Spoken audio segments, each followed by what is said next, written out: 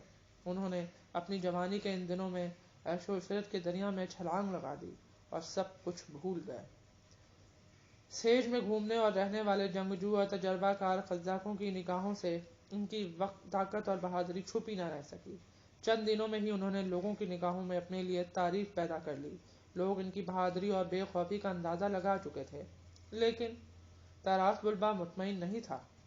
وہ تو ایک ہی خواب دیکھتا تھا، ایک ہی بات جانتا تھا کہ اس کے بیٹے میدان کامزاد میں ایسے کارنامے انجام دیں کہ ان کی بہادری کی داغ پھیل جائے اور اس کا نام اونچا ہو جائے۔ اسے امن کا یہ ماحول پسند نہیں آ رہا تھا۔ وہ چاہتا تھا جنگ کا میدان گرم ہو اور اس کے بیٹے اپنی بہادری سے اس کا نام اونچا کریں۔